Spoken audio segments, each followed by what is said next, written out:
Bismillahirrahmanirrahim. Assalamualaikum warahmatullahi wabarakatuh. Waalaikumsalam warahmatullahi wabarakatuh. Alhamdulillahirabbil alamin. Wassalatu wassalamu ala asyrofil anbiya'i wal mursalin wa ala alihi wa sahbihi rasulillah ajma'in. Asyhadu an la ilaha illallah wa asyhadu anna Muhammadan abduhu wa rasuluh la nabiyya ba'da amma ba'du.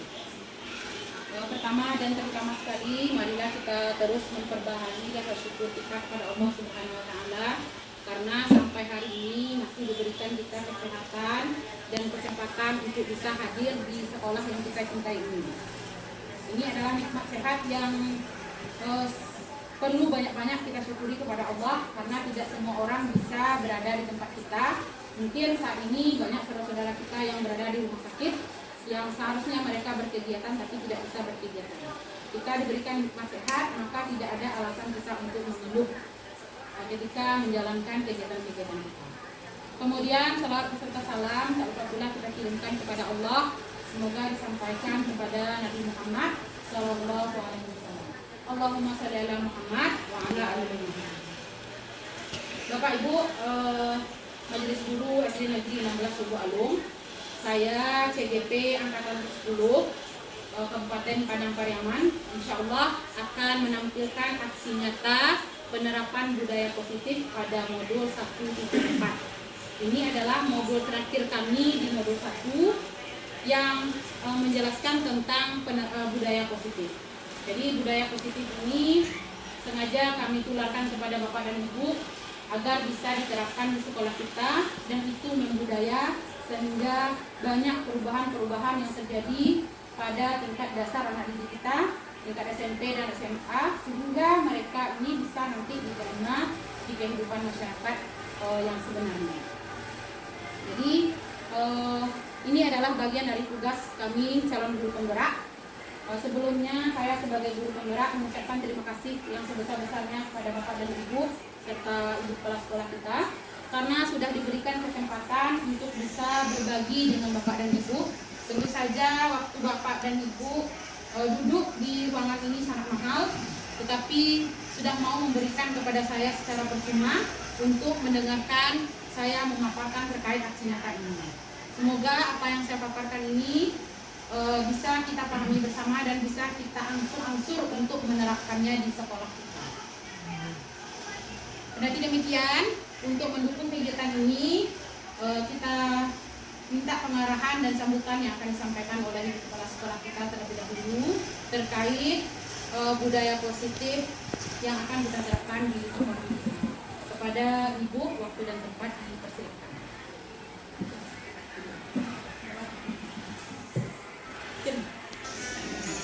Assalamualaikum warahmatullahi wabarakatuh.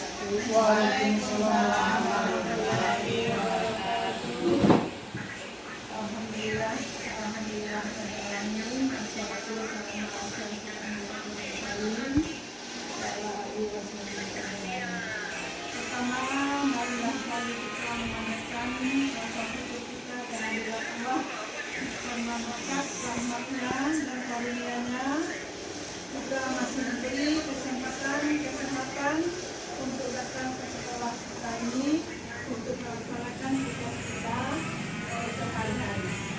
Tak lupa pula salawat dan salam kita hadiahkan kepada junjungan kita Nabi Muhammad SAW yang telah meninggalkan dua pusaka bagi kita, yaitu Al-Quran dan Hadis yang dilakukan oleh guru kita, CGP kita, yaitu Ibu Nelly, mengenai penerapan budaya positif pada modul 1.4. Nah, ucapan terlebih dulu, terima kasih Ibu selaku kepala sekolah kepada kita SD 16 ini sudah ada yang mengikuti program guru penggerak yaitu angkatan 10. Ibu berharap juga kepada ibu-ibu yang lain untuk dapat hendaknya mengikuti program pemerintah mengenai guru penggerak ini untuk angkatan selanjutnya. Kalau yang sekarang sudah terlangsung angkatan 11, mungkin untuk tahun ini juga akan dibuka untuk angkatan 12. Jadi diharapkan kepada semua guru bisa hendaknya mengikuti program baik pemerintah ini, yaitu mengenai guru penggerak, di mana yang tujuannya nanti adalah program pendidikan kepemimpinan bagi guru untuk menjadi pemimpin pembelajaran di kelasnya, terutama untuk meningkatkan kualitas siswa kita nanti. Nah, dengan adanya guru penggerak di sekolah kita ini, Ibu harapkan kepada Ibu Meli untuk juga dapat mensupport teman-temannya supaya bisa ikut dalam kegiatan guru penggerak yang diadakan oleh pemerintah.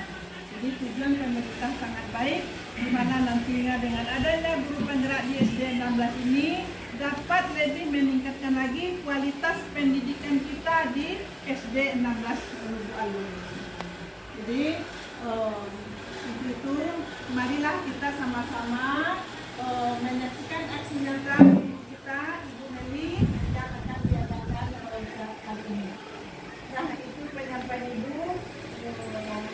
Sekali lagi Ibu sampaikan kepada guru kita, karena seorang guru itu adalah orang yang berani mengajar dan tidak berhenti untuk belajar.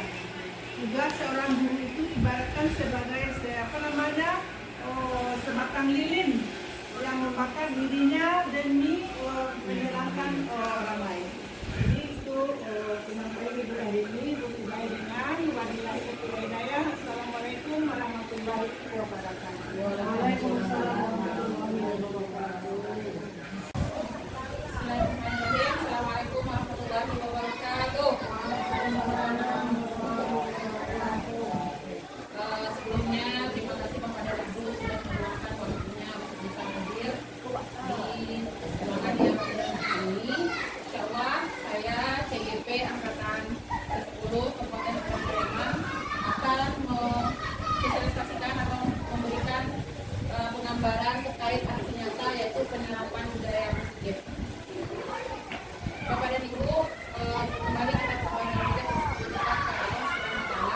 karena hari ini masih diberikan kesehatan dan kesempatan untuk bisa mengikuti kegiatan kita yang menjadi rutinitas kita dari awal sampai akhir. Semoga apa yang sudah kita laksanakan ini menjadikan daripada Allah SWT.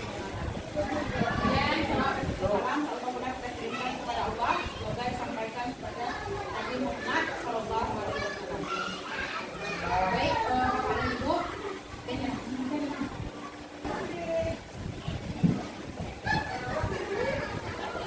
baik, Bapak dan Ibu semuanya, insyaallah kita akan membahas sedikit materi tentang penerapan budaya positif. Nah, terlebih dahulu mungkin sedikit saya perkenalkan. Ini saya pribadi, jadi nanti saya CGP Angkatan 10 Kabupaten Sleman. Kemudian saya dibimbing oleh dua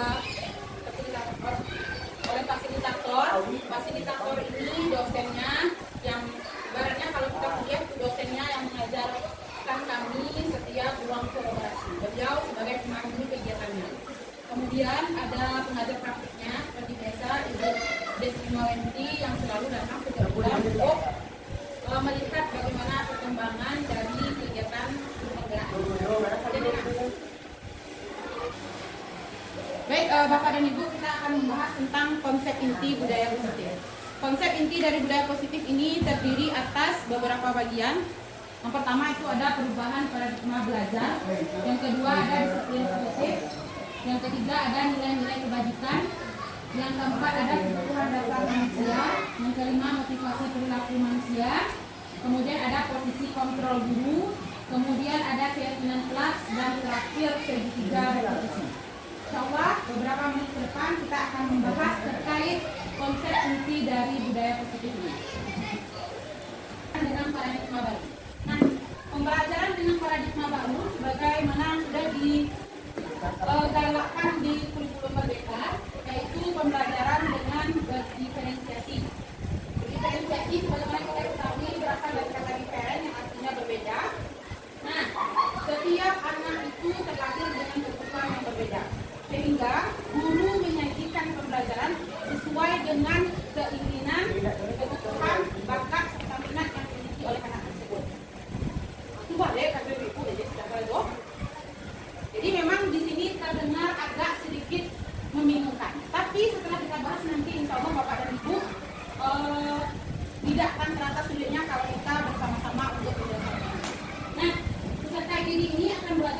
sesuai dengan kebutuhannya berdasarkan tahap perkembangannya.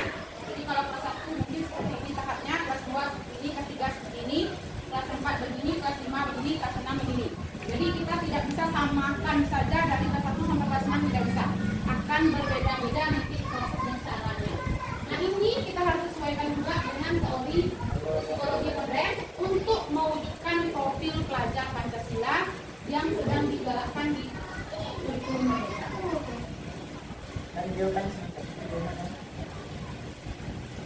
Nah, kemudian itu untuk pembelajaran berdiferensiasi.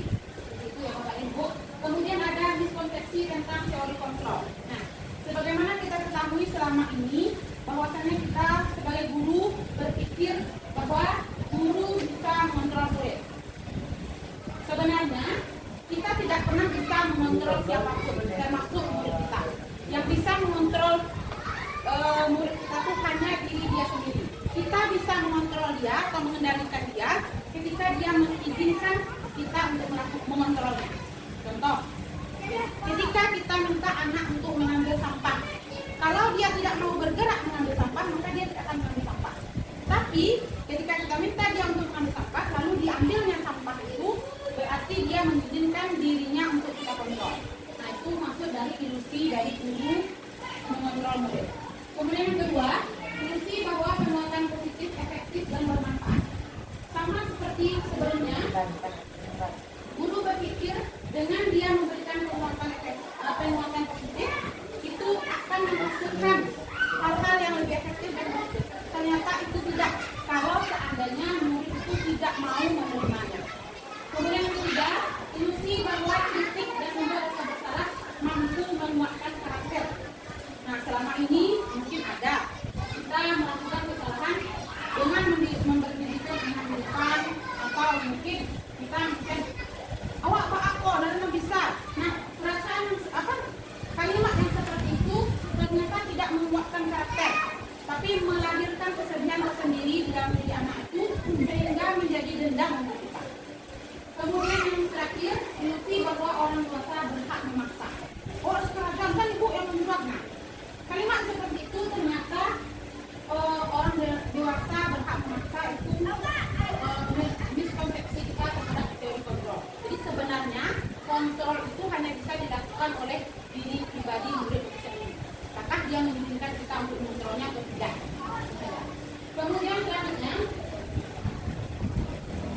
ada mengubah paradigma stimulus respon ke pendekatan teori kontrol.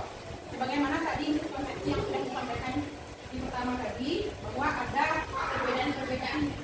perbedaan semu yang kita lakukan selama ini yang kita merasa bahwa kita sudah berhasil mengontrol murid, sebenarnya tidak. Nah ini kita satu pautkan dengan stimulus respon serta teori kontrol. Yang pertama, realitasnya kebutuhan kita sama. Kita berpikir bahwa setiap orang ini sama saja kebutuhannya. Kalau kita butuh makan 3 piring, mungkin yang lain juga butuh makan 3 piring. Ternyata itu tidak kalau teori kontrol. Nah ada orang yang ternyata tidak butuh makan 3 piring, tapi dia butuh uang yang 3 dompet. Nah itu salah satu bentuk perbedaan. Kemudian yang kedua, semua orang melihat hal yang sama pada teori stimulus respon. Kemudian di teori kontrol, setiap orang memiliki gambaran yang berbeda. Nah, karena pemikiran kita terlahir dari latar belakang yang berbeda, cara orang tua yang berbeda, pola asuh yang berbeda, sehingga menghasilkan juga gambaran yang berbeda pada setiap orang. Kemudian yang ketiga, kita mencoba mengubah orang agar berpandangan sama dengan kita. Jadi kita mempengaruhi orang lain. Ternyata orang lain itu punya pandangan yang berbeda juga dengan kita. Kadang-kadang ada orang yang tidak, makanya ada yang tidak. Nah, kemudian ada juga orang lain bisa mengontrol saya. Sedangkan tidak, hanya saya yang bisa mengontrol saya. Kemudian pemaksaan pada saat kebutuhan gagal. Kemudian ternyata di teori kontrol itu yang terbaik adalah kolaborasi dan konsensus menciptakan pilihan-pilihan baru. Nah ini untuk mengubah paradigma kita dari stimulus respon ke teori kontrol. Selanjutnya ada disiplin positif. Nah, disiplin positif ini juga bagian dari budaya positif.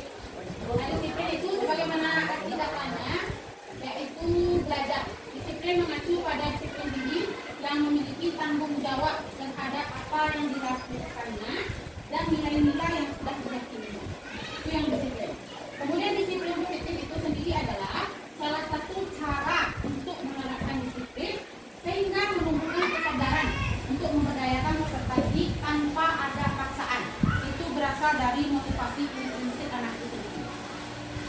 kemudian sebagai pendidik tujuan kita adalah menciptakan peserta didik yang memiliki disiplin diri sehingga mereka berperilaku mengacu pada nilai-nilai kebajikan. Mungkin ini agak terdengar membingungkan kenapa nanti sekali teorinya ini. Kita lanjut lagi ke nilai-nilai kebajikan. Nah, nilai kebajikan itu adalah nilai yang kita sepakati bersama terlepas dari suku bangsa, terlepas dari agama, bahasa maupun latar belakang kita yang berbeda-beda. Contoh nilai kebajikan institusi. Yang pertama, di profil Praja Pancasila itu nilai kebajikan yang ditanamkan ada bertindak kepada Tuhan Yang Maha Esa. Yang kedua, berkebinekaan. Yang ketiga, global. Yang keempat, gotong royong, mandiri, bernalar kritis dan kreatif. Nih, bagian ini Bu, profil Praja Pancasila. Nah, kemudian ada lagi Ibu Primary Program atau PEP. Nah, ini adalah nilai kebajikan yang ditampilkannya itu ada toleransi, ada rasa hormat, ada integritas, mandiri, menghargai, antusias, empati, keingintahuan, kreativitas, kerjasama, percaya diri, dan komitmen. Kemudian selanjutnya untuk life skill, yang pertama itu ada dapat dipercaya, lurus hati, pendengar yang aktif, tidak merendahkan orang lain, dan memberikan yang terbaik dari itu. Ini adalah nilai kebajikan. Tergantung nanti bagaimana apa yang sedang kita usung kepada anak tersebut atau yang kita sepakati dengan anak kita tentang nilai-nilai kebajikan. Untuk yang nanti. Nah, selanjutnya ada kebutuhan dasar manusia. Jadi setiap manusia ini memiliki kebutuhan dasar tersendiri. Nah, kebutuhan dasar manusia adalah segala sesuatu yang kita lakukan untuk mendapatkan apa yang kita inginkan. Jadi apa yang kita inginkan itu sebenarnya adalah kebutuhan kita. Nah, seluruh tindakan yang kita lakukan memiliki tujuan tertentu dan semua usaha terbaik yang kita lakukan dalam rangka memenuhi kebutuhan dasar agar dapat mencapai tujuan kita yang baik. Apa saja bentuk kebutuhan dasar kita? Yang pertama itu ada kebutuhan untuk bertahan hidup. Jadi kalau tidak ada kebutuhan yang ini tidak bisa bertahan hidup. Apa bentuk contohnya Bu? Yang pertama itu ada tempat tinggal, kemudian ada pakaian, kemudian ada keamanan dan kesehatan. Ini adalah hal-hal yang dasar yang harus kita miliki. Kemudian yang kedua ada kebutuhan kasih sayang. Nah, kebutuhan kasih sayang yaitu bentuknya seperti rasa diterima. Kemudian ada peduli, ada berbagi, kerjasama, dan bagian dari kelompok. Bagian dari kelompok ini seperti tadi rasa diterima. Kemudian selanjutnya yang ketiga ada kebebasan, kekuasaan. Kekuasaan itu adalah harga diri, keinginan yang dianggap, memimpin, berprestasi, dan diakui. Nah, itu adalah kebutuhan dasar kita dalam bentuk kekuasaan. Kemudian yang keempat itu kebebasan. Kebebasan ini adalah mandiri, memiliki pilihan, dan mencoba hal baru serta mampu mengendalikan diri. Terakhir baru kesenangan. Kesenangan itu ada bermain humor, antusias, dan tertawa. Selanjutnya ada teori motivasi perilaku manusia. Nah, perilaku manusia itu dikendalikan oleh dua motivasi. Yang pertama ada motivasi ekstrinsik, kemudian yang kedua ada intrinsik. Motivasi ekstrinsik ini adalah motivasi yang berasal dari luar diri manusia sendiri. Nah, apa bentuk motivasinya itu? Yang pertama untuk menghindari ketidaknyamanan atau biasanya kita kenal dengan hukuman. Kemudian untuk yang kedua untuk mendapatkan imbalan atau penghargaan dari orang lain. Nah, yang bagusnya itu adalah yang ketiga, yang motivasi intrinsik. Motivasi intrinsik adalah motivasi untuk menjadikan diri mereka itu sesuai dengan yang mereka inginkan. Jadi ini adalah salah satu bentuk self love kalau sekarang dikenalnya. Dia mencintai dan menghargai dirinya sesuai dengan keinginannya. Jadi itu yang dimaksud dengan motivasi intrinsik. Nah, ini adalah salah satu landasan ketika anak kita berperilaku. Ada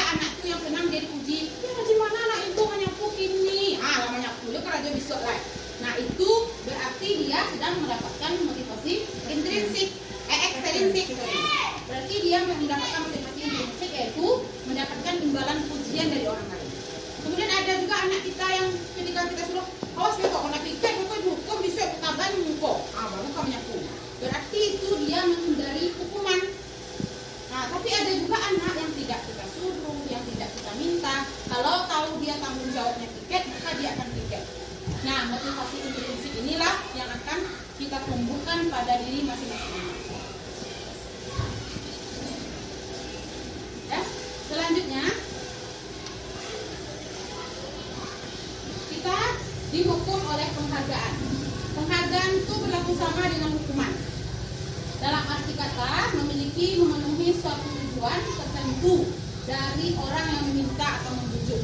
Jadi itu hukuman dan penghargaan itu seperti itu ya. Ketika kita melakukan kita dapat hukuman.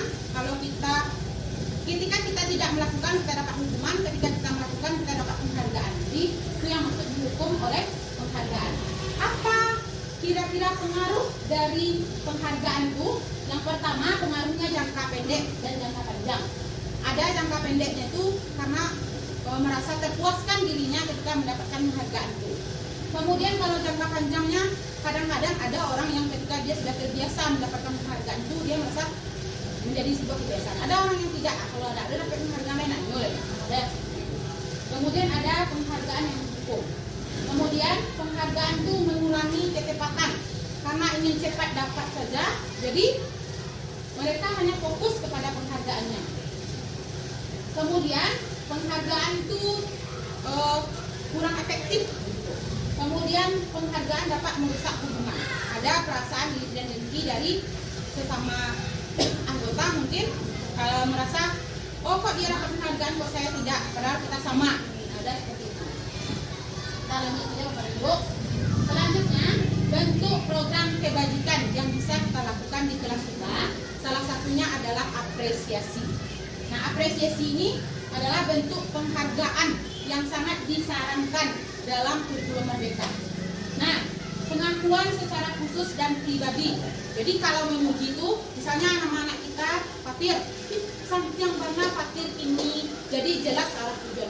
Oh, kelas 5 sudah Santiang. Kalau seperti itu, pujiannya bersifat umum. Tapi kalau misalnya kita sebutkan secara pribadi, maka akan tumbuh rasa dihargai di dalam diri anak itu. Sebagaimana tadi di kebutuhan dasar manusia bahwa setiap orang itu menginginkan kasih sayang, menginginkan kekuasaan, salah satunya adalah dihargai. Kemudian yang kedua, beri pengakuan secara bergantian. Jadi kalau hari ini Bu Lena memuji Akbar, besok Bu Lena memuji adik Bu Meli. Besoknya memuji Bu Meli. Jadi kita berganti-gantian. Kemudian yang ketiga, pengakuan diberikan secara konsisten. Jadi apresiasi yang kita berikan itu dilakukan secara konsisten sehingga anak itu merasa, oh memang betul-betul saya ini sudah teruji, itu perasaannya. Kemudian fokus pada prosesnya. Jadi memang untuk menerapkan apresiasi ini kita butuh proses yang tidak sebentar, memang panjang prosesnya. Selanjutnya contoh pengakuan atau apresiasi kebajikan. Nah, kemarin saya untuk kalimat pembukanya, kemarin saya perhatikan rasa empati kamu besar sekali. Nah, situasinya pada saat menolong murid baru di kelas kita. Jadi kita ada pembukaannya, kemudian ada nilai kebajikannya, ada juga situasinya. Jadi kalau misalnya kita ingin memuji anak kita di kelas, kemarin Ibu Yal perhatikan ketika Fatir sedang bermain bola, Fatir sangat peduli terhadap lingkungan, dibuangnya sampah langsung ke tong sampah. Nah, itu contoh pengakuan atau contoh kalimat-kalimat pengakuan yang bisa kita berikan kepada anak kita. Selanjutnya,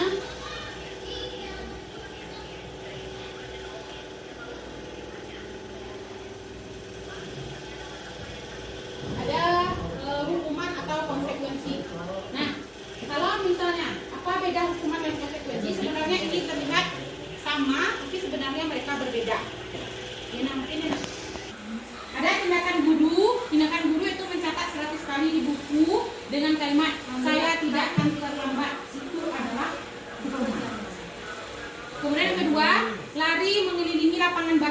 kali karena terlambat hadir di sekolah, itu adalah hukuman. Kemudian ada konsekuensi, mengganti kertas teman yang telah dicoret-coret, itu adalah konsekuensi. Jadi bentuk pertanggungjawaban yang dilakukan dari apa yang sudah dikerjakannya. Nah itu hukuman dan konsekuensi ya Bapak dan Ibu. Kita lanjut. Ada ya perbedaan hukuman dan konsekuensi. Kalau hukuman itu adalah sesuatu yang menyakitkan yang harus terjadi. Kalau konsekuensi sesuatu yang harus terjadi. Nah jadi itu bedanya. Kalau hukuman dia sifatnya itu menyakiti. Kalau konsekuensi tidak. Kemudian yang kedua, membuat anak sakit fisik maupun hati untuk jangka panjang dan waktu yang lama. Kalau konsekuensi membuat anak merasa tidak nyaman dalam jangka waktu yang pendek karena sudah diberikan tanggung jawab tadi. Kemudian kalau hukuman itu membuat anak menjadi benci terhadap kedisiplinan. Kalau konsekuensi anak menghargai kedisiplinan. Kemudian kalau hukuman mendorong anak untuk menyakiti dirinya sendiri. Kalau konsekuensi mendorong anak agar menyesuaikan diri. Kemudian di hukuman anak akan belajar untuk menyembunyikan kesalahan karena dia takut dia akan menyembunyikan kesalahannya. Kalau di konsekuensi anak belajar untuk mematuhi peraturannya. Kemudian di hukuman marah, rasa bersalah, dipermalukan serta merasa tidak dihargai karena hukuman yang kita berikan. Kalau konsekuensi kehilangan, dia akan menerima kehilangan hak, dibuat tidak nyaman, diasingkan untuk sementara waktu. Kemudian oke, baik Bapak dan Ibu, kita sudah tadi melihat perbedaan hukuman dan konsekuensi.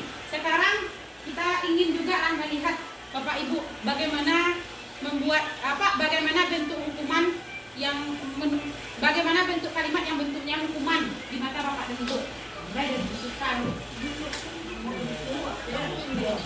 Ya, kita berikan sticky note Bapak dan Ibu. Masih siapa Ibu? Ya, kita berikan sticky note untuk menuliskan bentuk hukuman. Kita nanti kelompokkan apakah itu cuma hukuman atau dia termasuk konsekuensi.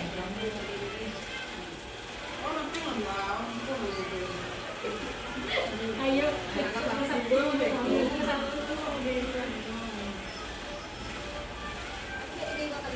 ya kalimat hukuman.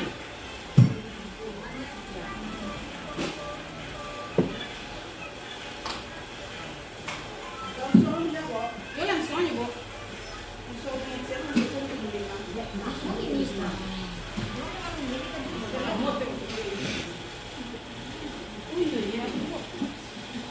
Kalimat itu misalnya takdir. Ya Bu, ada contohnya di depan. Nah, Ibu boleh Gak bisa ada nampak.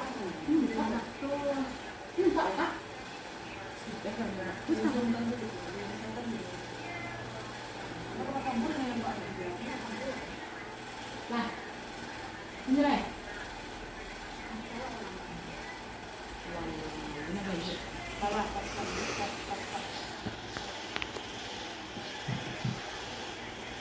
Nampak aja.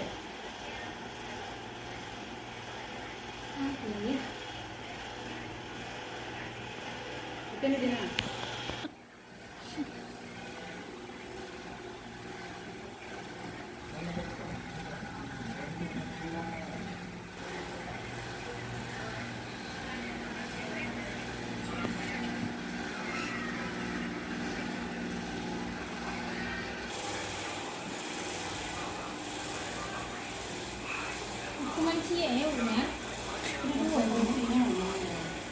Sementara hukuman dulu, Bu. Setelah itu baru kita lanjut ke konsekuensi.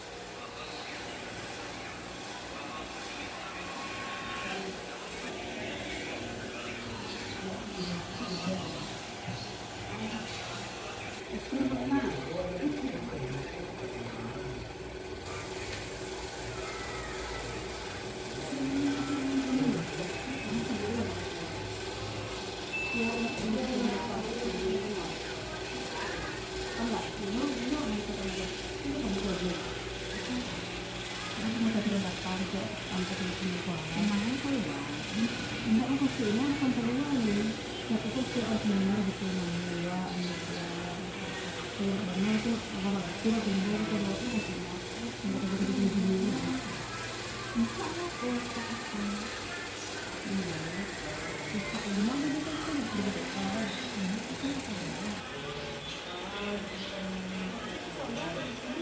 hukuman itu pada konsep dasarnya Bu, dia bersifat menyakiti.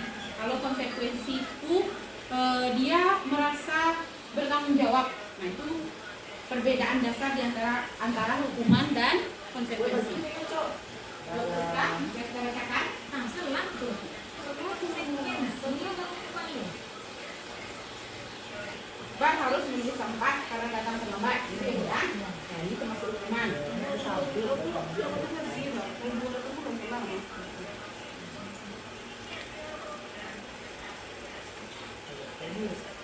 Oh, sikap terbang, oh push up ya Bu ya? Push up. Oh iya, Hukuman berat. ya hukuman tidak membawa baju olahraga, melakukan push up berapa kali Bu? Ah, 5 kali push up di lapangan kelas Bu? Di lapangan begitu. Oh, berarti push up di lapangan 5 kali. Ah, ini termasuk hukuman juga. Kalau bergerak,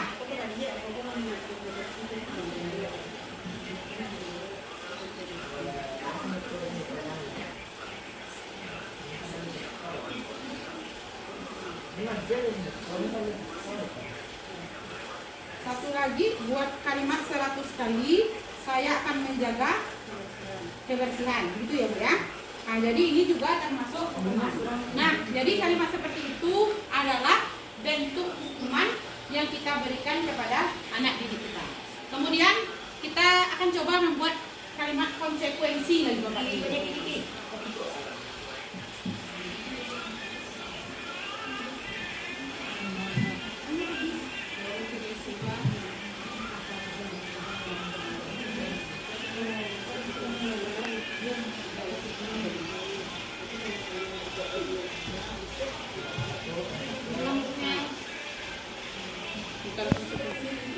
Contoh. Bisa banget. Ya bisa dong. Nih, Nah, itu lah pada bisa tuh. bisa dong. Ini lagi lah. Aku konsekuensi. Misalnya mengganti lepas itu dari internet, konsekuensi. Kemudian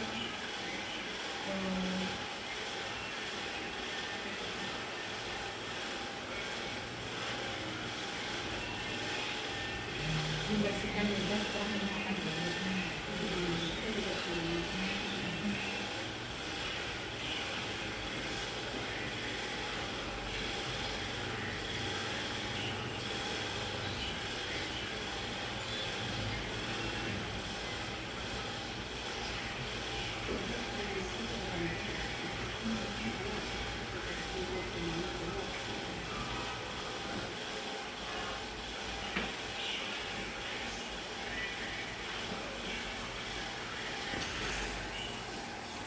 sudah Bu?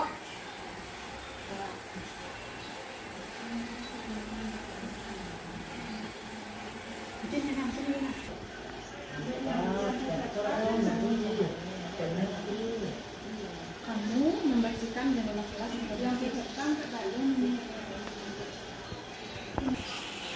Oke, baik, sudah dilanjutkan lagi Bapak dan Ibu. Ini untuk konsekuensi yang sudah dibuat Ibu Vera. Kamu membersihkan jendela yang sudah kamu kotori. Nah, itu adalah konsekuensi dari tindakan yang dilakukan oleh anak. Kemudian saja,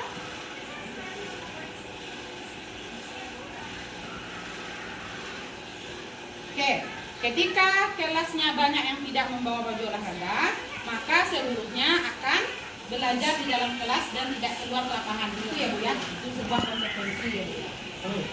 Dan juga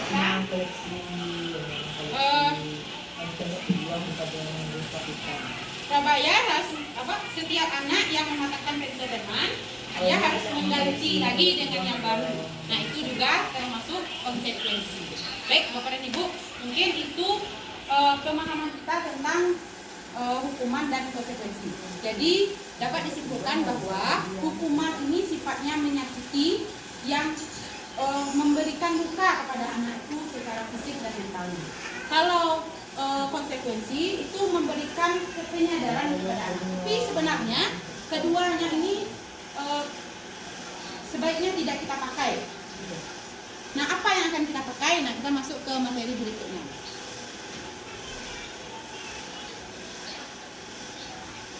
Oke, kita sebelum masuk ke sana, kita masuk lagi contoh penerapan 5 posisi kontrol guru. Jadi pada dasarnya guru itu memiliki 5 posisi kontrol. Nah, kita diberikan kasus hari ini. Siswa tidak memakai atribut lengkap saat upacara bendera. Nah, guru dengan 5 posisi kontrol itu ada posisinya sebagai penghukum. Yang kedua sebagai pembuat rasa bersalah. Yang ketiga sebagai teman. Yang keempat sebagai pemantau. Terakhir sebagai manajer. Nah, di 5 posisi kontrol guru ini kita sangat disarankan untuk menjadi manajer. Kenapa? Mari kita lihat dulu apa definisi guru sebagai penghukum. Guru sebagai penghukum ini dia akan langsung memberikan hukuman tanpa melihat latar belakang kenapa kejadian itu terjadi. Nah, contohnya kalau dia tidak membawa atribut, maka dia harus siap hormat di bawah tiang bendera selama 1 jam. Nah, bisa jadi anak ini lupa, bisa jadi dasinya utuh, bisa jadi topinya rusak. Kemudian yang kedua ada pembuat rasa bersalah. Pembuat rasa bersalah itu gurunya itu cenderung menggunakan kalimat yang sepertinya terdengar baik tapi menyakiti anak. Nah, misalnya seperti apa, dia menggunakan suara yang lunak. No ibu, wak ibu, wak ibu, drama wak. Nah, kalimat-kalimat seperti itu ternyata menjadikan guru memiliki kontrol sebagai pembuat rasa bersalah. Nah, sehingga anak tuh kurang ter-up dirinya karena merasa tidak berguna gitu. Bahwa membuat ama awak bersalah gitu. Ada perasaan seperti itu yang timbul di dalam diri anak kalau seandainya kita menjadi guru yang sebagai pembuat rasa bersalah. Nah, apa contoh pada kasus ini? Yang pertama, beberapa kali ibu harus memberitahu kepada kamu selalu saja membuat bapak ibu kecewa. Nah, ini bentuk kalimat yang dia keluarkan ketika dia menjadi guru yang sebagai pembuat rasa bersalah. Yang ketiga, guru sebagai teman. Nah, guru sebagai teman ya seperti kita berteman, ada keterbukaan, tidak ada yang ditutup-tutupi dari kita dan siswa. Ayo dong, ikuti aturan sekolah. Tolong bantu bapak ibu ya. Sekali ini saja untuk tetap pakai atribut. Nah, itu setelah upacara kamu beli atributnya, kamu berkooperasi dan jangan diulang lagi. Nah, itu sifatnya guru sebagai pemantau. Terakhir, guru sebagai manajer.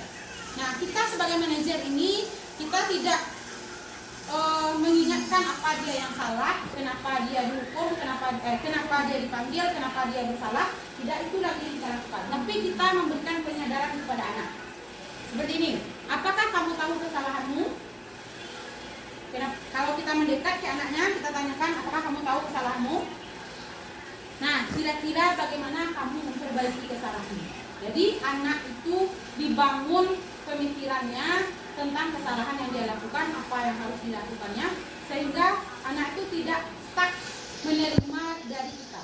Jadi pada posisi kontrol kita sangat disarankan berada di posisi manajer. Selanjutnya, nah inilah yang saya maksud tadi ketika ada hukuman konsekuensi dan pada teori kontrol tadi. Nah, ini yang akan kita bangun di kelas kita terlebih dahulu. Setelah itu nanti kita bangun di sekolah kita. Ada namanya keyakinan kelas. Nah, keyakinan kelas, mengapa tidak peraturan saja?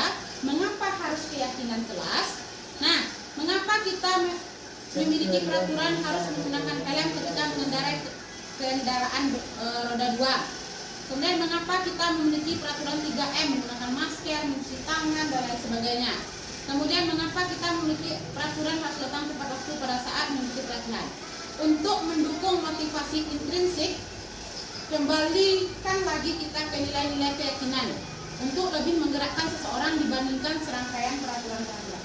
Nah, maksudnya kalau aturan itu baku sekali untuk dikerjakan. Sementara keyakinan ini sesuatu yang tumbuh di dalam diri anak kita, diri kita, yang ditampakkan secara nyata di kehidupannya. Nah, maksudnya seperti apa? Memang agak membingungkan sedikit ya Bapak dan Ibu. Nah, yang mana yang merupakan keyakinan kelas? Mengapa? Kalau kesepakatan kelas datang tepat waktu dan dia mengucapkan salam. Kalau kesepakatan, kami guru dan murid saling menyayangi. Kami murid yang semangat belajar. Kemudian kami murid yang peduli dengan teman-teman. Nah, ini kesepakatan kelas. Sementara keyakinan, nah, ini beda peraturan dan keyakinan kelas ya Bapak dan Ibu. Kalau peraturan, selalu kembalikan buku ke tempatnya. Kalau keyakinan kelas, kita bertanggung jawab dengan apa yang sudah kita katakan. Itu keyakinan. Jadi sesuatu yang memang ditumbuhkan dari diri anak itu sebagai motivasi intrinsik, sebagaimana sudah kita bahas tadi, motivasi perilaku manusia. Jadi kita pada keyakinan kelas ini lebih banyak menumbuhkan motivasi intrinsik dalam diri anak tersebut. Kemudian ya Bu Vera, Begini Bu, saya Ayah. maaf ya perubahan Ayah. ada pikiran. Tapi kalau peraturan itu dia ngasih hukuman. ya Kalau lebih saya kita ngasih ke konsumsi. konsekuensi ya. Memang tidaknya seperti itu Bu.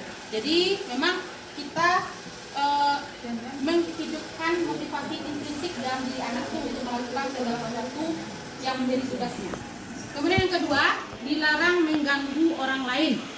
Nah, di sini kalau pada keyakinan kelas kita menghormati orang lain. Kemudian hadir 15 menit sebelum pembelajaran dimulai, menghormati orang lain dan berkomitmen. Nah, itu keyakinan kelasnya. Kemudian yang selanjutnya, dilarang melakukan kekerasan, keselamatan, dan menghormati orang lain. Jadi ini bentuk keyakinan kelas yang kita tanamkan kepada anak didik kita. Kemudian dilarang menggunakan narkoba. Keyakinan kelasnya adalah kesehatan. Kemudian bergantian atau menunggu giliran, menghormati orang lain dan bersabar. Jadi itu keyakinan kelas yang kita bangun dengan anak-anak kita. Kemudian menggunakan masker, kesehatan, dan keselamatan. Kemudian terakhir, jangan berlari di kelas atau koridor. Keselamatan dan keamanan. Kenapa keselamatan dan keamanan? Karena kalau misalnya dia berlari lalu dia jatuh, dia yang cedera. Kalau misalnya dia berlari tidak jatuh tapi dia menabrak orang lain, maka itu tidak aman bagi orang lain. Nah, itu bentuk kita nanti membangun logika anak-anak kita terkait keyakinan kelas dan peraturan kelas. Seperti baik Bapak dan Ibu, untuk mengisi sela-sela waktu kita supaya tidak terlalu waktu dan bosan, kita akan mulai dengan apa? Kita akan ice breaking terlebih dahulu, berhitung. Nanti yang ganjil bilang dor. Nah, yang ganjil dor, yang genap tetap menyebutkan angka, misalnya dor 2, lanjutkan Kak Siska 2, nanti Kak Dewi dor, Kak Yal 4, Kak Lena dor. Nah, Pak F. Nah, silakan Pak F. Oke. Baik, kita mulai dari Ibu Siska dulu. Dan, Ibu Siska. dan, 2, dan, 4, dan.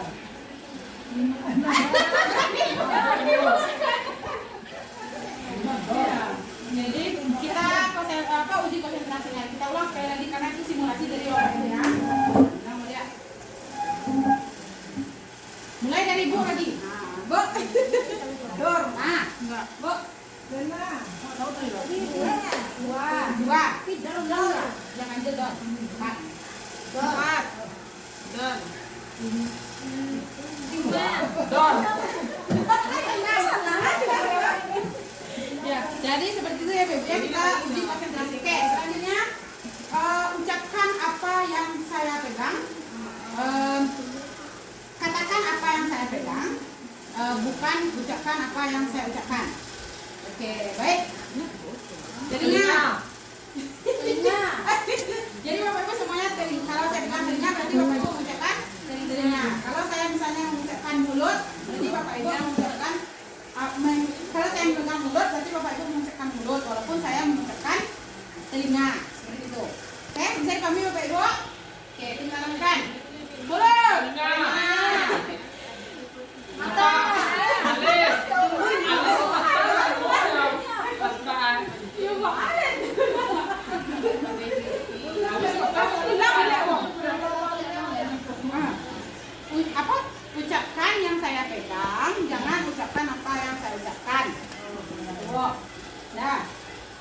telinga, Telinga. mulut, Mulut. Hidung. Kepala. oh iya, kepala bu, itu secara umum kepala ya. Kepala. Oh, gimana? Aku bawa tangan. Oh, nah ini bagian kepala. Oh, bagian kepala, kepala ke tangan tuh. Gusi na isa, gusi.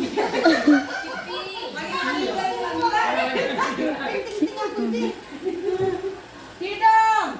Telinga.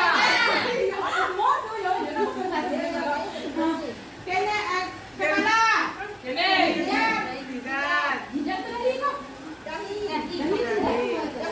Dari bu. Jidat lah. Kening. Kalau kau dagu nama.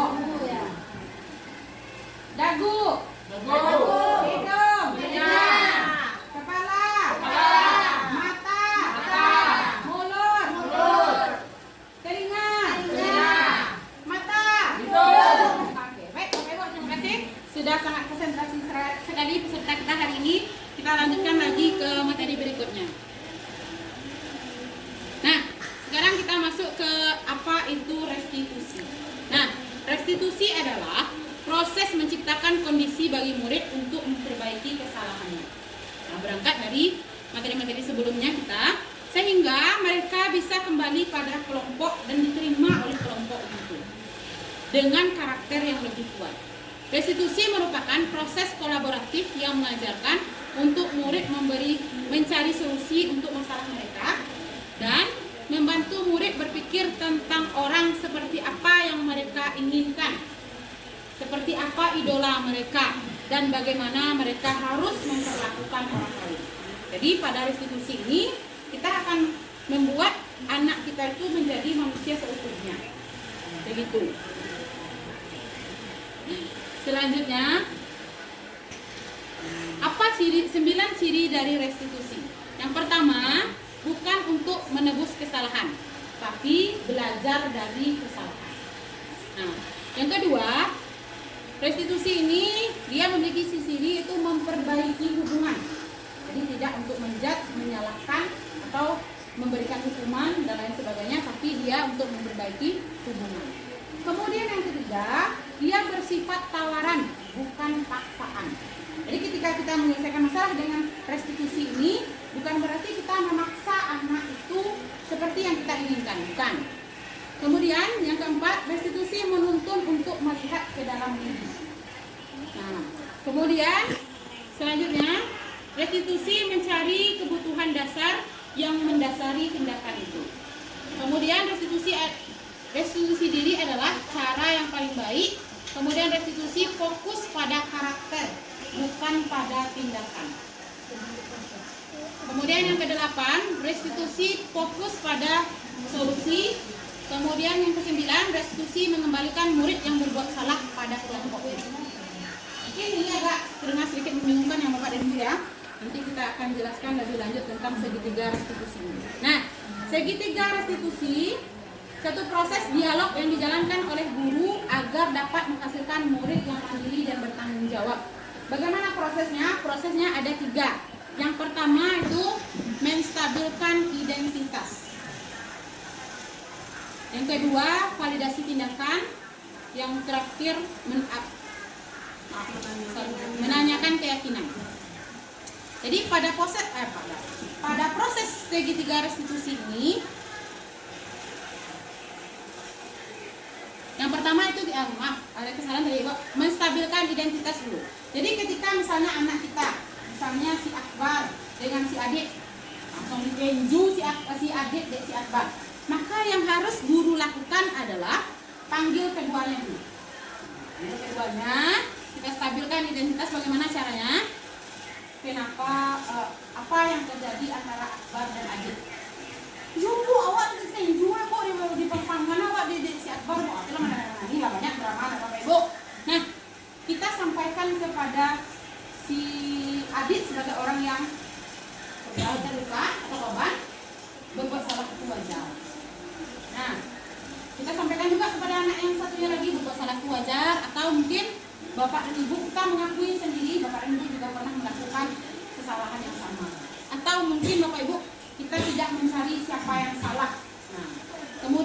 kita juga bisa kamu aku mah jawab sih adik, ini kok aku tersakiti di rumah kan.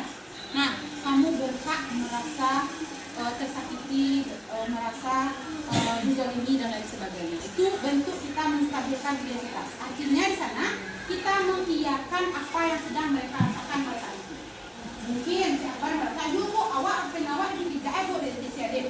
Akan banyak pertengkaran, tapi kita iyakan dulu apa yang mereka katakan pada saat itu. Kemudian yang kedua, apa yang kita lakukan lagi? Kita validasi tindakan yang salah. Nah, validasi ini sebagaimana kita tahu itu kita betulkan tindakan yang salah. Bagaimana caranya? Berdasarkan prinsip setiap perilaku berupaya memenuhi suatu kebutuhan tertentu. Nah, kamu pasti punya alasan mengapa melakukan itu. Baru kita tanyakan alasannya Bapak dan Ibu. Tanyakan alasannya. Nah, kemudian kita bisa juga, padahal kamu bisa melakukan hal yang lebih buruk tadi ini. Seakan-akan kita berpihak dulu Bapak dan Ibu. Sebagaimana tadi ya, kita tadi awalnya kita tanyakan perasaan masing-masing. Nah, kemudian yang kedua kita seakan-akan berpihak kepada tindakan yang sudah mereka lakukan. Nah, baik itu si Akbar maupun si Adik. Si Adik mungkin menangis, si Akbar mungkin menunggu dan lain sebagainya. Kita terima perilaku mereka terlebih dahulu. Stop ya, Nam. Baik Bapak dan Ibu, ada validasi tindakan yang salah. Nah, pada validasi tindakan yang salah ini kita membenarkan perilaku yang dilakukan oleh anak ini. Jadi misalnya tadi si Akbar itu si Akbar meninggi si Adik, mungkin kita bisa sampaikan. Si Akbar tadi mempertahankan apa yang menjadi milik Akbar. Ya Bu, Adik juga boleh ditanyakan. Nah, boleh juga segitiga restitusi ini dilakukan secara perorangan atau boleh sekaligus. Tapi sebaiknya memang perorangan supaya tidak ricuh kita. Tapi kalau misalnya dua sekaligus, biasanya mereka kan menjawab habis waktu kita. Nah, lebih baik kita perorangan saja. Kemudian apa yang kita lakukan lagi setelah validasi tindakan? Kita menanyakan keyakinan. Nah, ini berdasarkan prinsip teori kontrol bahwa pada dasarnya kita termotivasi secara intrinsik. Jadi motivasi itu datang dari diri kita. Nah, kita bisa melakukan apa keyakinan kelas kita. Tadi kan kita sudah buat keyakinan kelas tuh dengan anak kita menjadi orang yang saling menghormati. Maka nanti misalnya salah satu anak kita jawab saling menghormati Bu.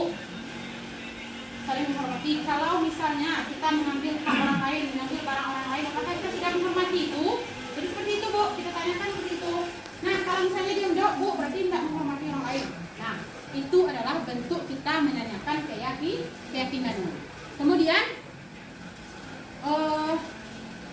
seperti apa gambaran sebuah kelas yang ideal?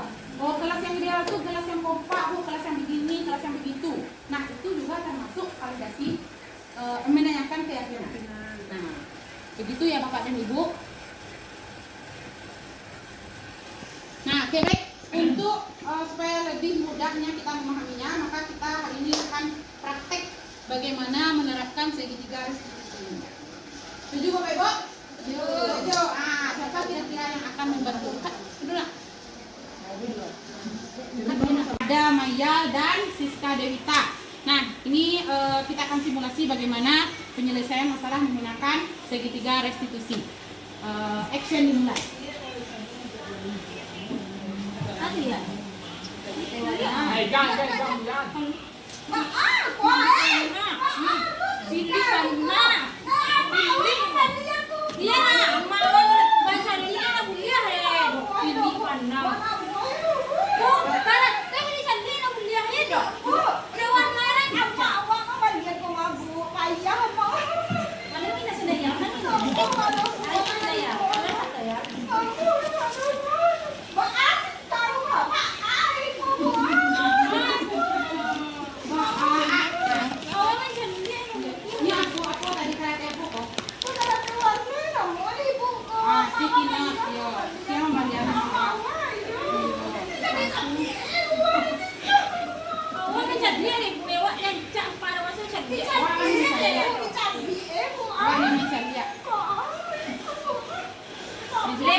duduk loh. Kalau awak berang, maka awak harus duduk dulu supaya bisa tanam.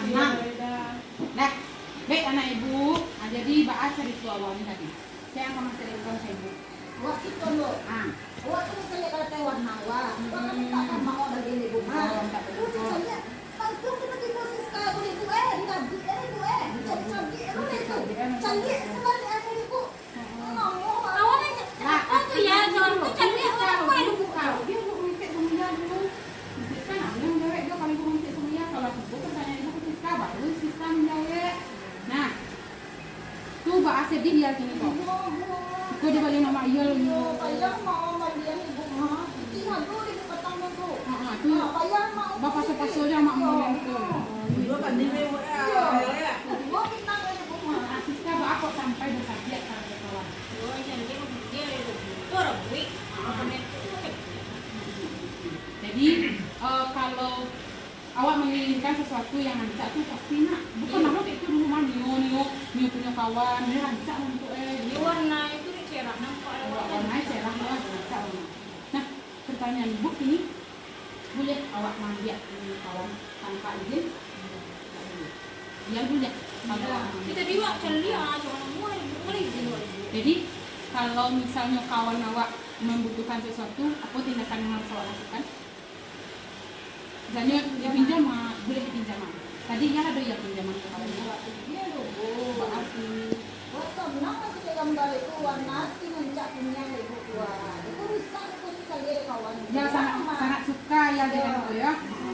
Jadi Siska berarti dia suka. Menurut Siska boleh nak awak mandiat sesuatu tanpa izin dari orang yang memilikinya. Menurut Siska, tindakan Siska tadi salah atau tidak?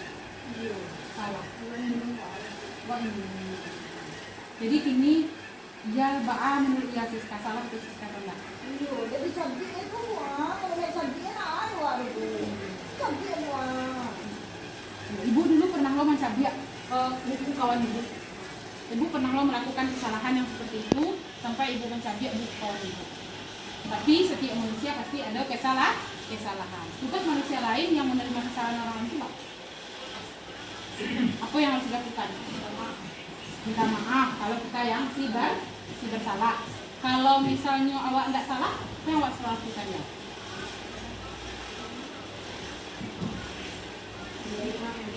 Memberi maaf. Menurut Siska memberi maaf, menurut dia Ba'a memberi maaf. Apa keyakinan kelas awak? Saling menghormati. Apa keyakinan kelas awak? Saling menghormati. Saling menghormati. Jadi kita harus minta maaf dan memaafkan. Itu Ba'a anak ibu yang berdua ini. Setelah kejadian kasus yang cabik-cabik kok.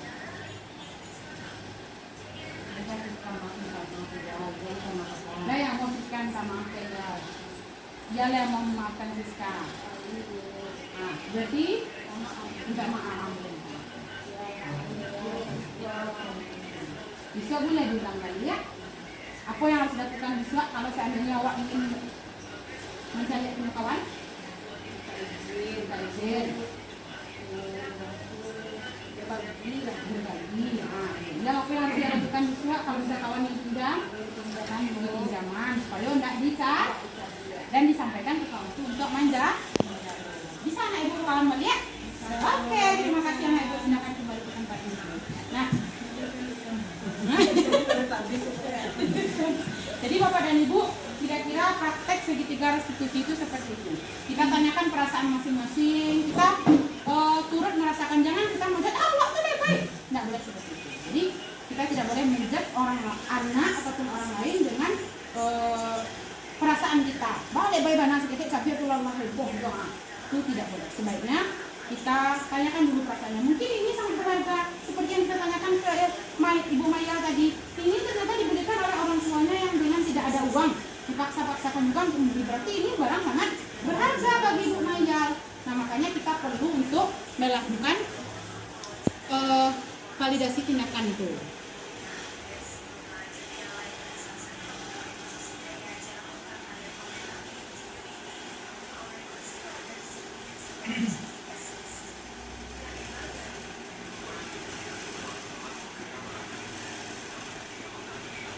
Ya, iya, perlunya kita untuk melakukan validasi tindakan seperti yang saya sampaikan tadi. Nah, kemudian menstabilkan identitas. Kita menanyakan perasaan masing-masing. Kemudian kita tanyakan lagi di mana letak kesalahannya. Nah, kesalahannya Siska mengakui kalau dia sudah merusak barang temannya. Kemudian dia juga mengakui kenapa dia tidak mau meminjam. Nah, itu jadi setiap orang tuh punya porsi kesalahan masing-masing. Dan itu yang kita sadarkan pada segitiga restitusi. Kemudian terakhir, kita harus tanyakan keyakinan kelas yang sedang kita bangun, saling menghormati, saling menghargai. Nah, ternyata itu yang tidak mereka terapkan. Nah, itu makanya kita perlu sampaikan hal seperti itu kepada anak. Nah, jadi Bapak dan Ibu sangat disarankan sekali kita untuk membuat keyakinan kelas. Jadi ketika ada anak bermasalah, kita mudah untuk menyelesaikannya menggunakan keyakinan kelas yang sudah kita buat bersama. Jadi ada beda peraturan kelas dan keyakinan kelas. Selanjutnya di penerapan. Nah, kita mulai menerapkan disiplin positif dari diri sendiri karena meyakini nilai-nilai yang dipercaya itu menghargai kita sebagai pelajar sepanjang hayat. Jadi Bapak dan Ibu, budaya positif yang kita bangun di sekolah kita, sebagaimana sudah disampaikan juga Ibu di acara sebelumnya, bahwa kita menerapkan 4 kata ajaib. Ada tolong, maaf, terima kasih, dan permisi. Nah, ini mulai kita budayakan lagi setiap hari pada anak-anak kita. Mungkin ketika kita lewat, permisi ya nak, itu lewat. Kemudian kalau kita minta tolong ambilkan ini, tolong Bu, maaf ya hari ini Bu, seperti itu.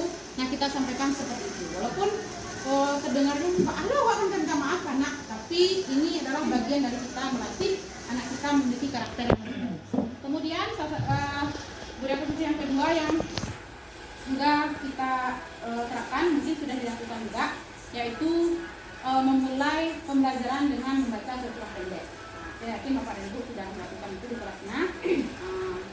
Ini adalah bentuk kita menjalankan program yang sudah ditetapkan juga oleh dinas. Gebusi Papa. Ya, Gebusi Papa bahwa kita punya target anak-anak kita punya hafalan yang banyak. Kemudian melakukan pengimbasan kepada rekan-rekan guru. Nah, jadi memang rekan-rekan sejawat dan Bapak Ibu semuanya kita bersama-sama melakukan budaya positif ini di sekolah kita. Tadi ada segitiga restitusi, ada keyakinan kelas, kemudian ada posisi kontrol guru, kemudian ada banyak hal yang mungkin bisa Bapak Ibu terapkan. Kalau misalnya ada yang dilakukan, nanti insya Allah sebisanya saya mencoba untuk membantu menyelesaikan.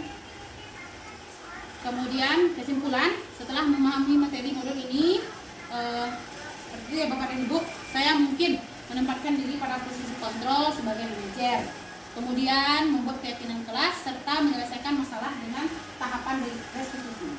Jadi dari banyak budaya positif ini ada 3 poin penting yang mungkin perlu kita terapkan di sekolah kita.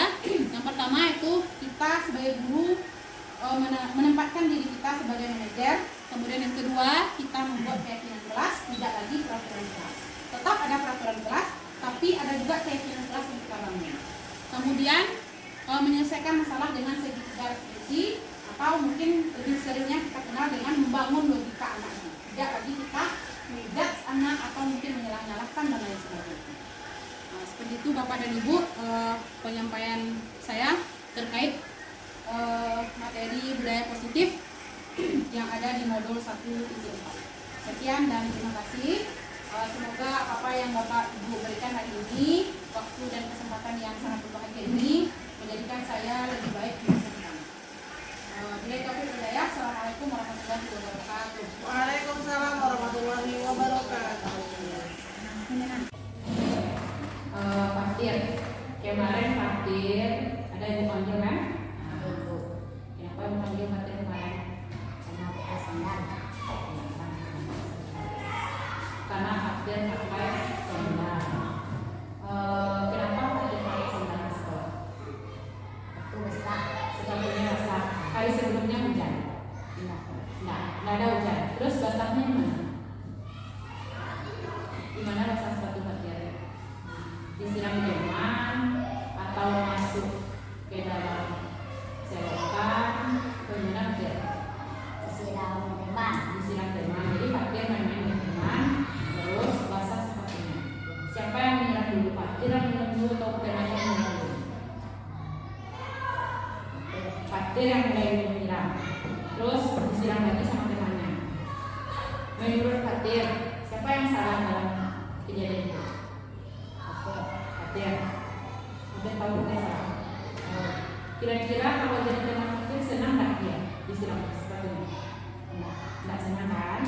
Dia tahu tuh masalahnya. Jadi kita kembali ke sandal lagi ya. Aturan sekolah kita boleh memakai sandal di sekolah. Nah, kenapa? Karena peraturan sekolah harus pakai sepatu. Harus pakai sepatu. Kalau misalnya Fatir memakai sandal ke sekolah, sementara aturannya pakai sepatu, itu Fatir termasuk Melanggar peraturan sekolah. melanggar peraturan sekolah. Boleh tidak melanggar aturan? Untuk apa aturan diciptakan? Untuk mendisiplin kita. Untuk mendisiplinkan diri kita agar mudah mencapai tujuan pembelajaran. Kalau misalnya anak ibu pernah pakai sendal di sekolah, sendal itu kemana gunanya sendal? Kewe? WC, atau misalnya kita pergi ke kedai sebentar, kalau kita pergi untuk ilmu, kita harus pakai sepatu. Nah, apa yang harus kita lakukan di rumah? Pakai sepatu seterusnya. Pakai sepatu setiap hari. Boleh pakai sendal? Nah, Kenapa? karena peraturan sekolah harus pakai sepatu. Iya. Selain aturan, kalau pakai sendal juga terlihat.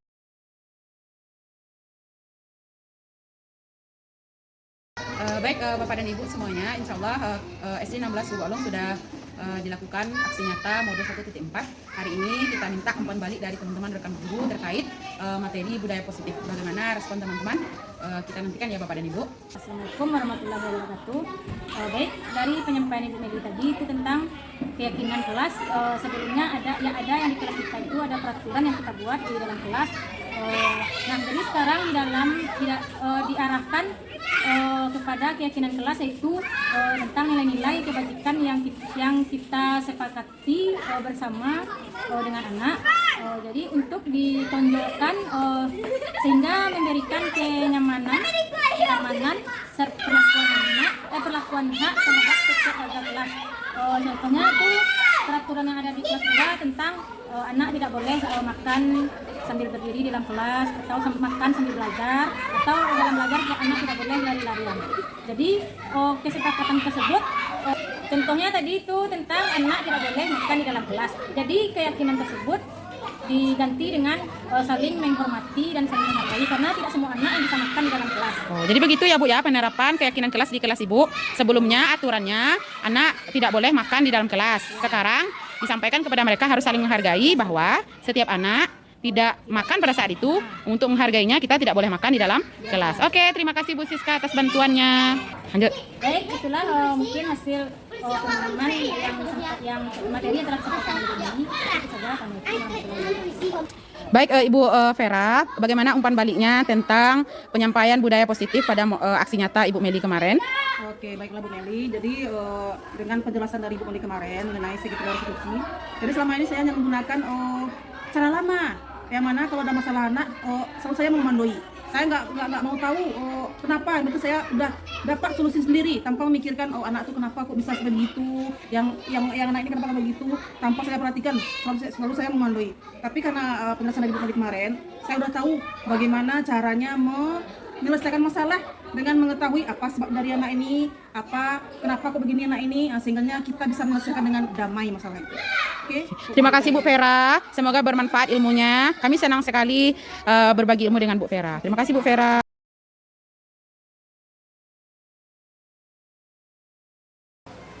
Bismillahirrahmanirrahim. Assalamualaikum warahmatullahi wabarakatuh.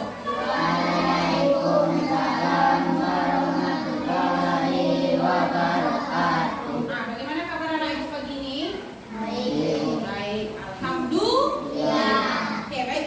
Jadi anak-anak ibu semuanya, hari ini kita sudah selesai ujian. Nah, ada beberapa hal yang akan kita buat untuk kedepannya. Pertama itu aturan. Apa itu aturan? Satu Bu, Bu. Coba, apa itu aturan? Sesuatu yang kita tidak langgari. Ada lagi yang lain? Ada lagi yang lain? Ya.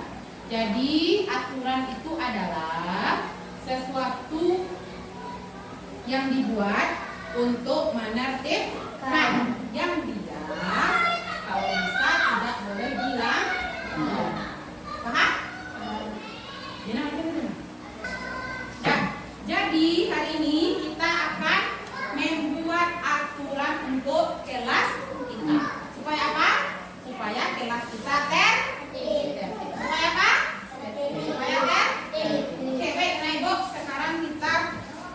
sekarang masing-masing kamu, Ibu berikan kebebasan untuk membuat satu aturan. Oke? Setuju?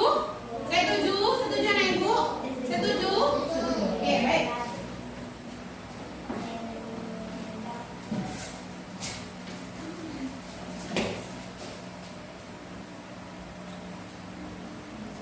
Nah, Ibu kasih satu sticky note masing-masing. Ya, jadi nanti silakan dibuat apa aturan yang mau kamu buat. Tulis di sana. Paham?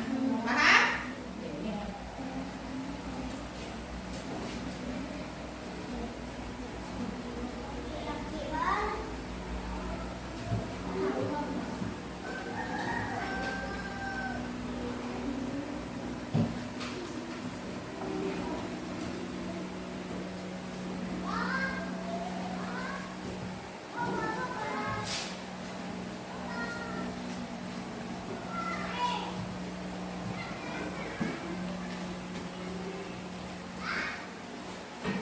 Oke, silakan mulai membuat aturannya.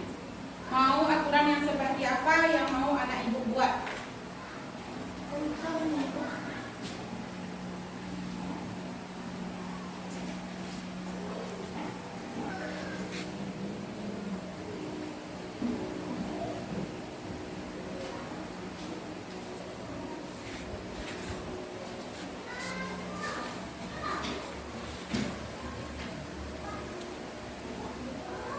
Sudah selesai?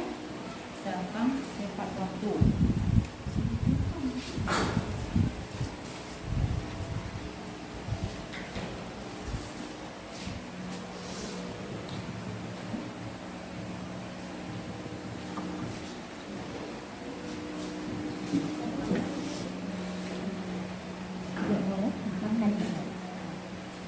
Nah, oke anak Ibu, sekarang yang sudah selesai boleh menempelkan ke depan. Di bagian satu kita tempelkan lurus ke bawah.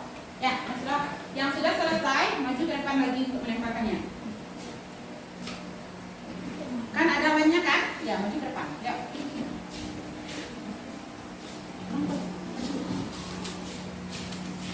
Nah, tempelkan ini. Ini ya, kamu tempelkan sendiri. Nah,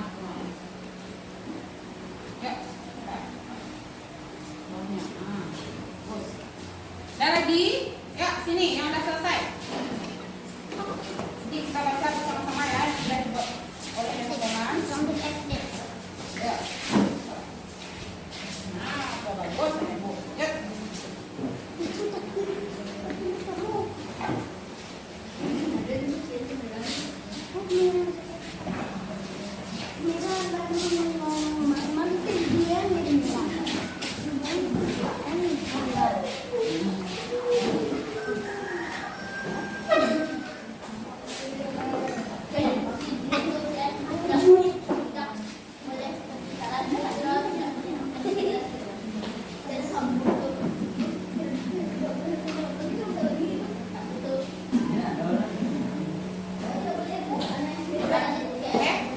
Sudah? Oke, sip semuanya? Sudah membuat aturan semuanya, Nak? Sudah semuanya? Oke, baik anak-anak Ibu semuanya. Karena semuanya sudah membuat aturan, sekarang Ibu akan bacakan hasil dari aturan kamu. Oke, setuju? Oke, yang pertama, tidak boleh makan berjalan. Yang kedua, jangan bertengkar. Yang ketiga, tidak boleh berjalan saat jam pelajaran. Yang keempat, tidak boleh berjalan saat guru kita membahas pelajaran. Yang selanjutnya, tidak boleh datang terlambat. Kemudian, datang tepat waktu. Kemudian, tidak boleh makan di kelas. Kemudian, tidak boleh berbicara di dalam kelas. Kemudian, jangan makan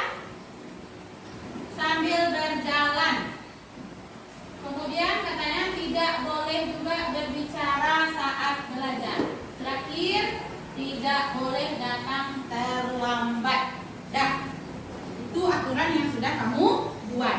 Setuju dengan aturan-aturan yang dibuat teman-temannya? Setuju? Setuju atau tidak? Tapi hari ini aturan itu akan kita ubah dia menjadi kalimat yang lebih positif. Positif itu apa? Positif apa? Yang lebih baik. Misalnya, apa tadi contoh aturannya? Apa itu? Tidak boleh makan berjalan. Apa kalimat yang lebih positifnya? Makan dalam keadaan duduk. Bagus apa namanya? Berani. Kemudian ada lagi di sini. Jangan bertengkar. Bagaimana dia? Apa kalimatnya yang lebih positif? Apa kalimat yang lebih positif?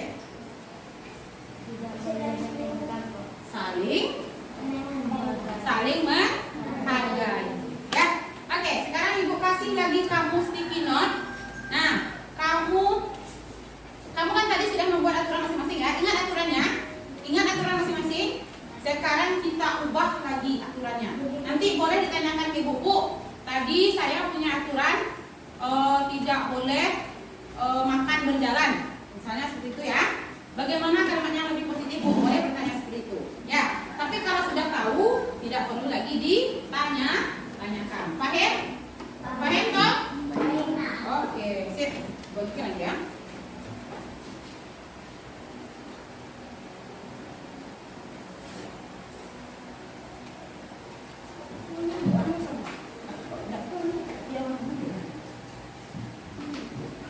Warnanya beda. Kan kita bikin bagian 2 lagi.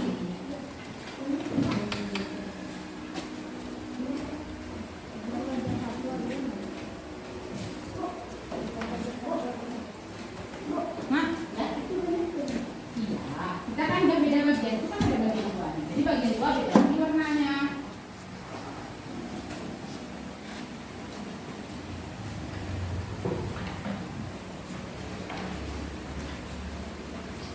Nah, yuk, tadi yang sudah dibuat diubah lagi dia menjadi kalimat yang lebih positif. Ayo, nah Ibu.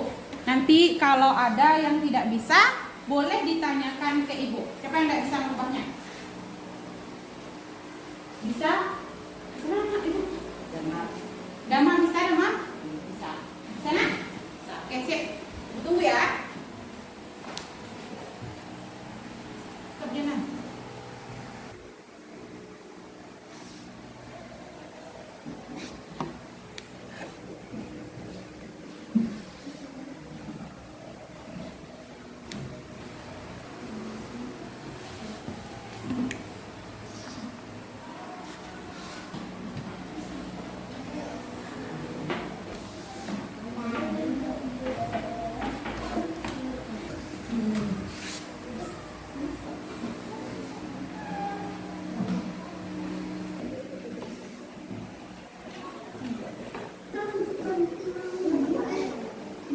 Kamera Ibu tempe awak dong. Oke, baik anak-anak Ibu semuanya sudah selesai yang dibuat kalimat positifnya. Sudah? Sekarang kembali ke depan lagi tempel seperti tadi.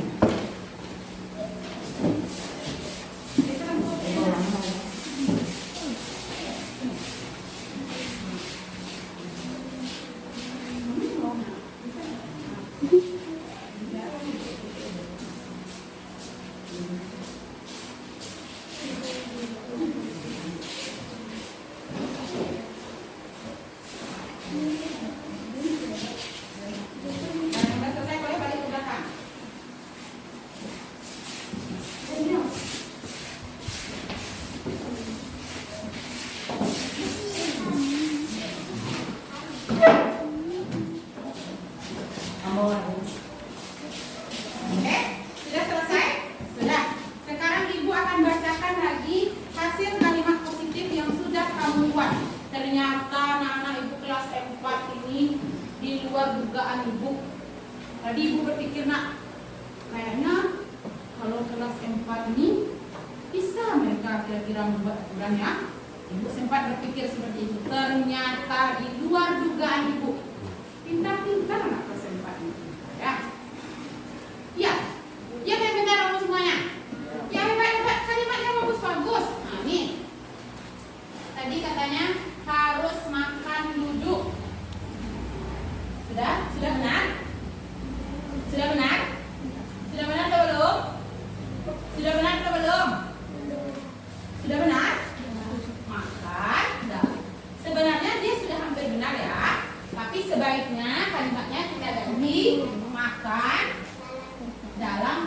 keadaan duduk.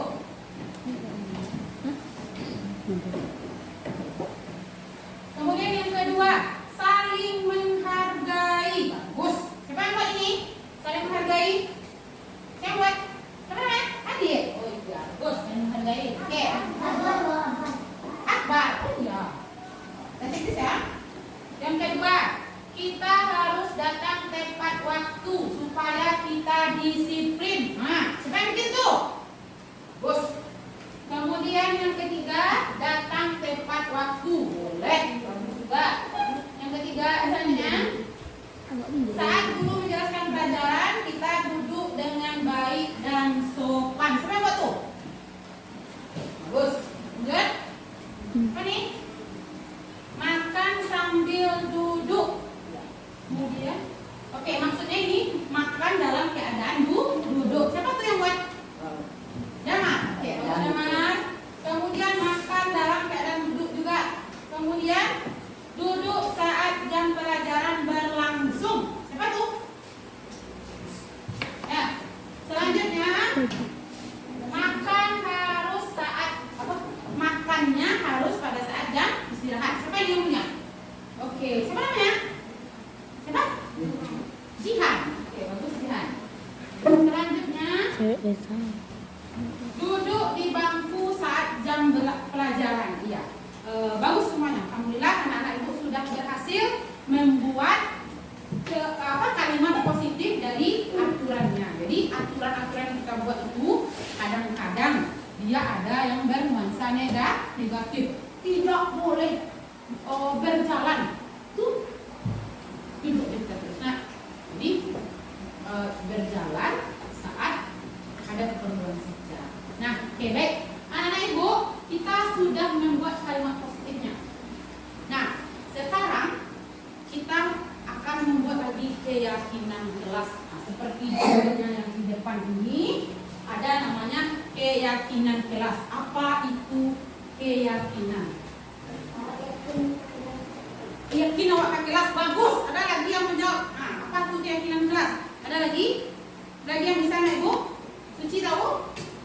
Nah, keyakinan kelas itu adalah nilai yang kita pegang, yang kita yakini atau yang kita terapkan. Paham maksud ibu? Keyakinan kelas? Sudah mengerti? Sudah? Paham? Paham Akbar? Oke, bagus. Nah, sebenarnya. Jadi, tadi kita sudah membuat kalimat positifnya. Sekarang, kita akan lanjutkan lagi dengan membuat keyakinan kelas. Jadi, kata ibu tadi, keyakinan kelas adalah nilai-nilai yang kita yakini. Sehingga kelas kita ini punya sebuah wajah. Ya, misalnya, bagaimana? Bu, kok kelas ada wajahnya? Ada pertanyaan seperti itu? Oke, ibu akan contohkan sekarang. Ya, bagaimana kelas kita itu bisa punya wajah? Ya, karena dia punya keyakinan kelas ini. Mau mendengarkan contoh ibu? Mau? Mau mendengarkan? Mau? Oke, baik. Kita ambil kalimat positif atau aturan yang sudah diubah oleh teman kamu. Yang pertama, makan dalam keadaan duduk. Nah, makan dalam keadaan duduk. Keyakinan kelas yang akan kita bangun adalah anak kelas 4 semuanya akan makan dalam keadaan duduk. Jadi kalau ada orang ketemu anak kelas 4, kalau ada orang ketemu orang yang makan duduk, berarti dia kelas 4. Ya. Berarti dia sudah, kalau misalnya nanti di kelas 5 dia duduk lagi makannya Bu, gimana tuh Bu? Berarti dia sudah berhasil melewati keyakinan kelas yang dia bangun di kelas 4. Paham maksud Ibu? Paham sampai sana anak? Mengerti? Mengerti Damar? Mengerti? Jadi keyakinan kelas itu adalah nilai yang kita yakini, kemudian menjadi wajah di diri kita. Oke? Paham? Paham yang maksud? Nah, sekarang kita akan membuat keyakinan kelas kita. Nah, sekarang kita aduk-aduk lagi ya. Tadi ada beberapa yang makan sambil duduk ya. Kita gabung-gabungkan dia lagi. Oke, makan sambil duduk. Naikkan ke atas. Kemudian ya.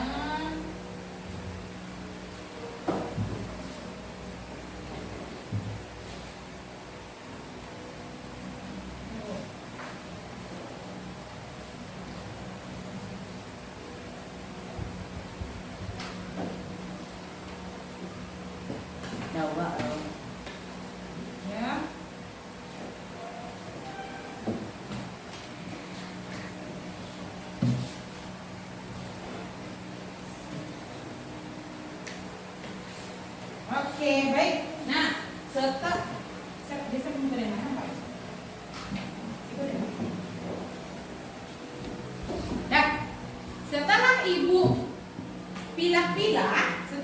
pilih-pilih dari semua aturan yang sudah kamu buat tadi, dari semua kalimat positif yang kamu ubah tadi, maka ada 1, 2, 3, dan 4 keyakinan kelas yang akan kita bangun.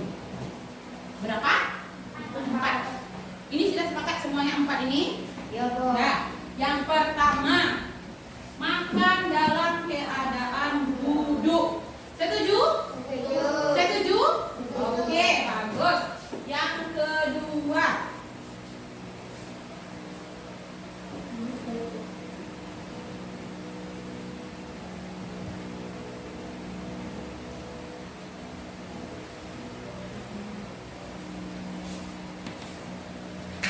Yang kedua, saling menghargai. Setuju? Bagaimana cara kita menghargai teman? Saling menolong. Ada lagi yang lain? Saling membantu. Ada lagi yang lain? Saling menghargai. Misalnya ibu duduk di depan, kamu berbicara di belakang. Apakah itu menghargai? Tidak. Jadi bagaimana cara menghargai itu? Kita misalnya menghargai teman, maksud ibu menghargai teman itu bagaimana caranya? Tidak memotong percakapan atau tidak membuli teman. Misalnya temannya punya tai lalat di sini 3. Banyak kali deh lalat itu tidak boleh. Ya. Ya, kalau kita menghargainya berarti kita tidak boleh menyebut kekurangan. Tapi boleh kita memberikan pujian. Itu konten mana si Radit ini boleh seperti itu? Boleh? Boleh. Ya, yang tidak boleh itu adalah menyebut kekurangan. Oke, paham anak ibu untuk saling menghargai? Paham? Setuju ya? Setuju keyakinan kelas kita saling menghargai? Setuju? Oke, coba kita SD 16 Lubuk Along. Oke, nanti seperti itu ya, kita tes lagi yel-yelnya. SD 16 Lubuk Along. Oke, sip. Kita lanjutkan lagi ya. Yang kedua, saling menghargai tadi ya, setuju ya?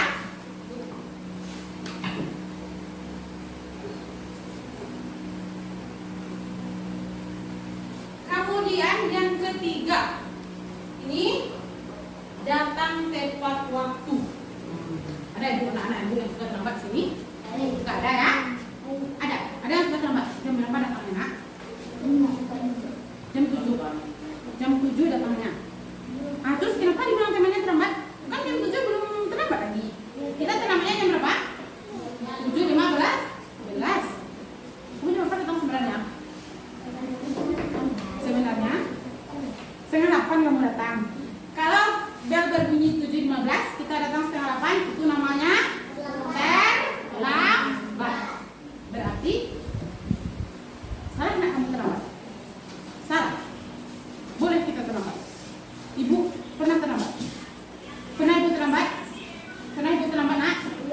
Pernah ibu terlambat ya. Ibu juga pernah melakukan kesalahan. Tapi bolehkah ibu membiarkan diri ibu dalam kesalahan terus? Boleh? Tidak, tidak boleh. Itu juga Radit ya, nggak boleh lagi terlambat ya. Bukan nggak boleh ya, usahakan datang tepat waktu. Setuju semuanya?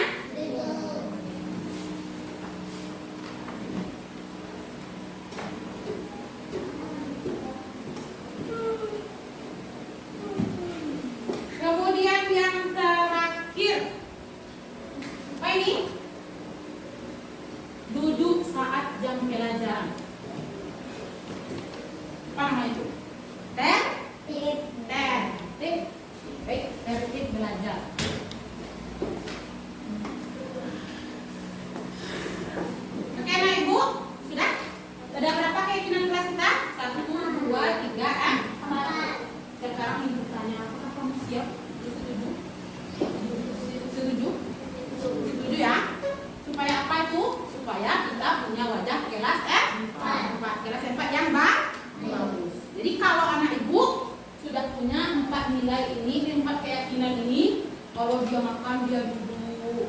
Kemudian kalau dia temanya berbicara dia hargai. Kalau temanya ada kekurangan dia terima.